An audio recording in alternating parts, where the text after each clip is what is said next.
Voilà, je vous l'avais dit, c'est le soleil du plateau de LMTV. Il n'y a pas besoin de lumière quand elle arrive, donc c'est pratique. C'est Sophie Ribaud, bonjour. Bonjour Pascal. Vous êtes la responsable de la communication de la Chambre interdépartementale des notaires.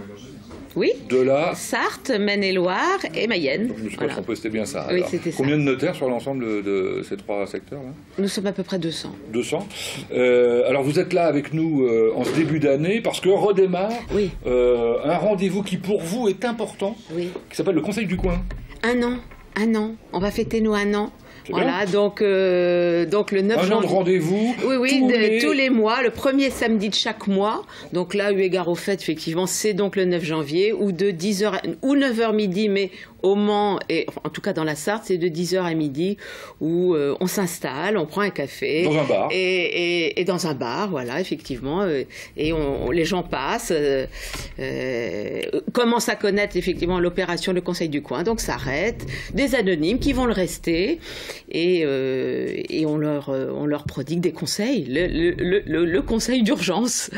Faut quand même savoir que 70% des Français ne savent pas que nous conseillons, nous assurons cette mission de service public. Bon, alors voilà, mission de service public qui est importante pour vous et qui est en quelque sorte la raison pour laquelle vous avez décidé de vous déplacer, de sortir de vos études pour aller à la rencontre des gens. Ça leur est évidemment utile. Alors, mission de service public, donc ça veut dire gratuit. Donc ça veut dire gratuit, absolument. Notre tarif aujourd'hui, tel qu'il est conçu, permet effectivement cette redistribution, nous permet à nous de pouvoir prodiguer des conseils gratuits, les premiers conseils d'urgence, vous voyez.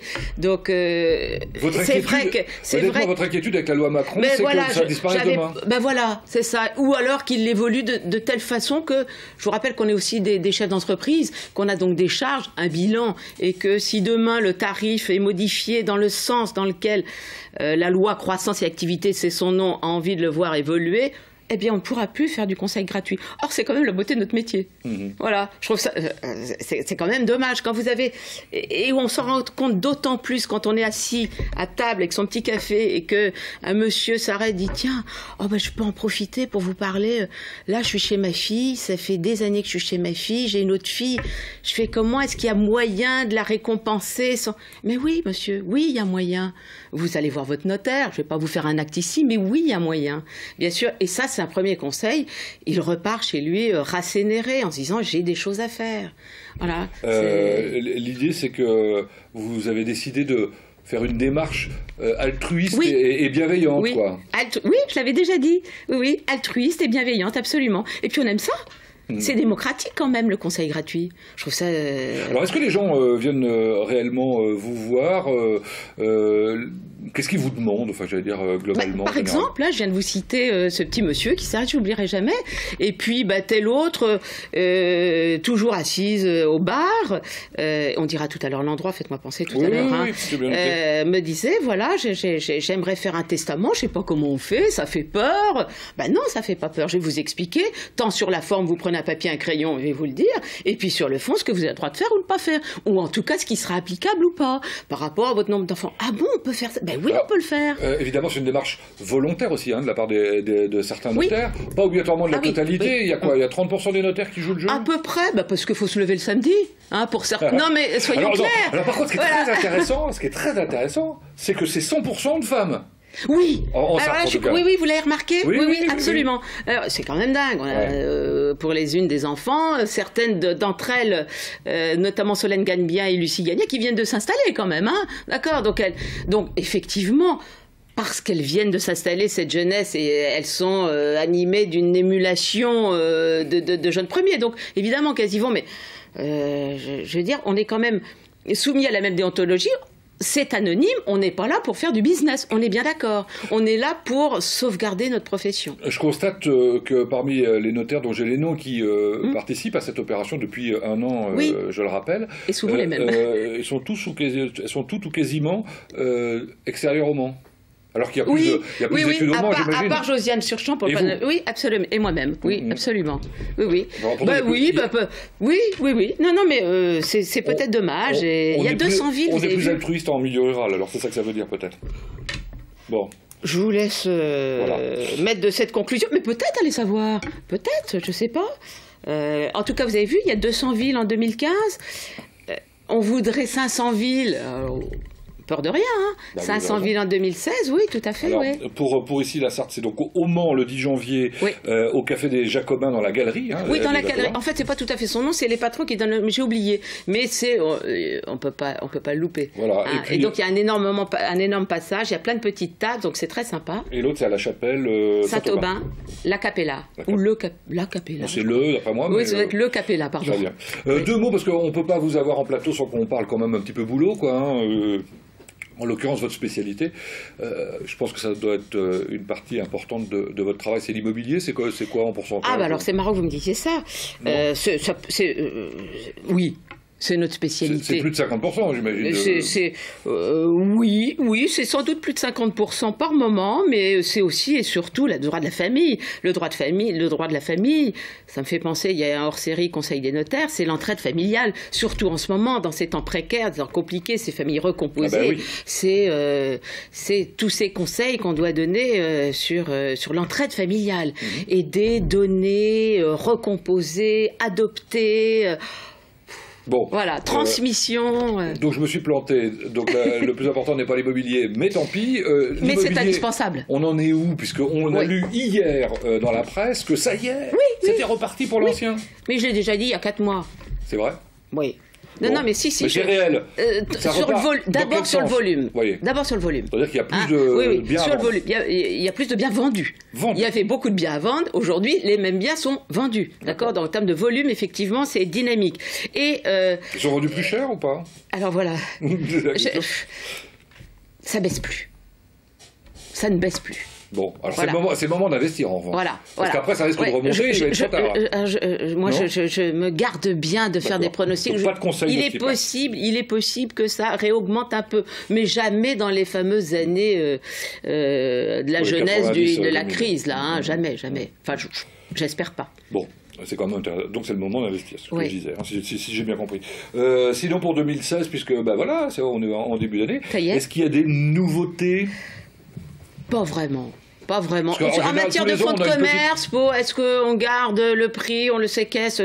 Les commerçants savent de quoi je parle. Hein, effectivement, quand ils vendent leur fonds de commerce, on doit consigner le prix de 5 à 8 mois. Donc ça devrait être réduit. C'est d'ailleurs aussi la loi Macron.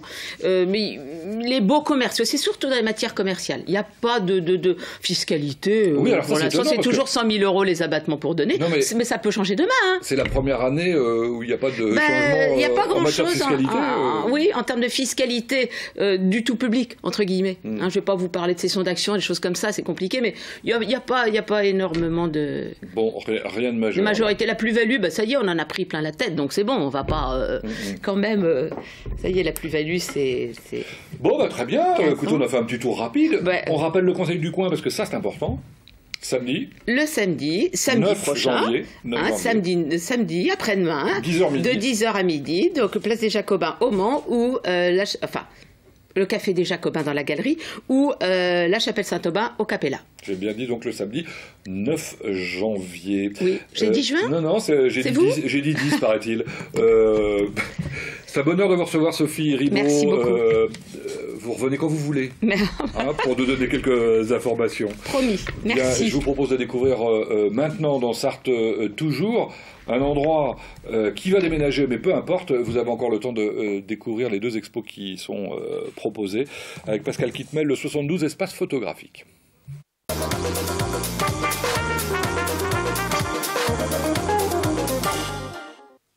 Pour Sarthe toujours aujourd'hui, nous sommes à le 72 espace photographique. C'est à la fois une galerie, un magasin et surtout l'endroit où on édite ce magazine Profession photographe dont vous apercevez la maquette de celui qui va sortir ce jour, en l'occurrence qui va arriver chez les abonnés puisqu'ils sont nombreux. Et nous sommes donc avec qui? Avec Pascal Kitmel qui a créé Profession photographe. Bonjour. Bonjour. Alors, On est là aujourd'hui pas particulièrement pour parler de profession photographe, puisque il y a beaucoup d'autres choses à découvrir ici, on le verra dans un instant. Mais deux mots quand même de ce magazine. Je parlais d'abonnement, c'est essentiellement des abonnés évidemment. Tout à fait, oui. Le magazine existe maintenant, on attaque la 4e année. Donc il est fait entièrement ici. Alors aujourd'hui évidemment c'est une journée un peu plus calme parce que le numéro 16 qui va sortir dans quelques jours est en cours de transport si on peut dire. Et donc les abonnés l'auront la semaine prochaine. Bon, voilà, profession photographe qui a changé de maquette. Oui, tout à fait. On travaille maintenant avec une jeune graphiste du Mans, Camille Laguarde. C'est bien de la citer. Voilà. Bon, alors on va parler de ce lieu étonnant, créé il y a combien de temps ? 2 ans, quasiment 2 ans, printemps 2014, oui c'est ça. On trouve des choses, j'allais dire quasi exclusives, en l'occurrence des productions d'indépendants, de photographes indépendants. C'est ça, c'est le but. Alors il y a plusieurs endroits. Il y a donc la rédaction du magazine, Profession Photographe, c'est ici qu'il est fabriqué, quasiment maintenant qu'avec des Sartois, des Manceaux. On a une partie librairie photo, et là donc on privilégie encore une fois l'indépendance des photographes. Donc ce ne sont que des livres de photos édités oui, par des photographes indépendants, micro-édition, auto-édition, aucune grande maison, donc que les indépendants. Et puis surtout des choses très très très originales, excessivement qualitatives. On essaye, oui, tout à fait. Tout à l'heure, on parlait de Vincent Munier, donc un photographe animalier internationalement connu qui vient de faire un livre arctique absolument magnifique. Des choses plus anciennes, une de Thierry Aransma. On a les papillons de Stéphanette. On a Kyriakos Kaziras aussi. Beaucoup de choses. Des calendriers également. Bon, on y reviendra peut-être tout à l'heure parce que là je vois que notre ami Léo qui fait les images est déjà sur l'expo. Alors, particularité en ce moment et jusqu'au 19 février, une expo à double entrée, j'allais dire, parce qu'il y a 2 photographes. Tout à fait, voilà. Donc là, on est en train de voir les photos de Gilles Vautier, ce qu'on appelle ses myself. Donc ce sont des portraits un peu décalés, très originaux. Alors on le retrouve beaucoup sur les photos parce qu'au début il a voulu montrer ce qu'il savait faire ou ce qu'il voulait faire, ce qu'il voulait proposer aux gens. Et maintenant de plus en plus les gens lui font confiance, liberté totale. Alors on a un collectionneur de Bentley, donc lui il a joué le jeu. On a un éleveur de chevaux là, et pareil. Alors c'est le même personnage hein, qui fait les synchros en quelque sorte. C'est ça. En fait c'est un personnage. Les gens sont pris plusieurs fois. C'est Gilles Vautier qui leur dit de se placer comme ci, comme ça. Il pense déjà à la photo finale qu'il veut faire et après il assemble et il fait une seule photo et les gens en général sont très très contents. C'est absolument magnifique, une autre manière de se faire, pourquoi pas un portrait de famille, puisqu'on voit par ailleurs aussi la même chose sous forme de portrait de famille. Vautier qui est un type absolument étonnant, un parcours fou, fils d'un journaliste du Canard enchaîné qui part faire ses études aux États-Unis dans la finance, qui est trader et qui devient la voix du big deal. Oui, du big deal. De la gaffe. Hein. De la gaffe, c'est ça, pendant 6-7 ans, je crois 7 ans. Et puis, la vie fait qu'il a toujours fait de la photo quand même, toujours. Et donc, il s'est remis à la photo, on va dire, il y a 5-6 ans maintenant. Il travaille beaucoup dans ce qu'on appelle le corporate, donc la photographie d'entreprise. Et puis, il a créé ce concept, on peut dire, de myself. Et il en fait de plus en plus, parce qu'il a commencé par des gens comme Coué, Robles aussi sur Énergie, mais il connaît beaucoup de gens dans la radio et la télé. C'est comme ça que c'est démarré aussi. Ouais. Bon, bref, il y a beaucoup de choses à dire sur lui, parce qu'il y a aussi des très belles photos sur Paris, sur New York, qu'il connaissait, et évidemment particulièrement. On va se déplacer pour aller voir l'œuvre de l'autre photographe que vous proposez, qui est un voisin. Oui, il est de la Loupe, donc dans l'Eure-et-Loire, tout près d'ici. Il est aussi organisateur d'un festival plutôt sur le numérique. Alors il s'appelle Didier Leplat, et alors la particularité de cet homme-là, c'est qu'à la différence de Gilles Vautier, lui, il baigne dans la photographie depuis qu'il est enfant. Oui, lui, je crois depuis l'âge de 13 ans ou 14 ans. Je crois qu'il avait même conçu son premier appareil photo à l'âge de 13-14 ans. C'est le fils d'un inventeur, donc voilà, ça doit être génétique. Et là, ces photos... Lui-même est un peu inventeur, parce qu'il est l'inventeur du trombinotron. Tout à fait. Mais il a fait son premier appareil photo, je crois, à l'âge de 14-15 ans, avec une boîte d'allumettes, un élastique. Enfin bon, voilà, c'est un géo trouve-tout de la photographie, un inventeur né.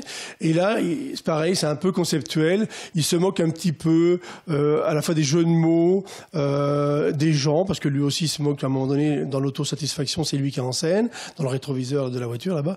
Et puis, c'est un univers un peu décalé, encore une fois, de la photographie.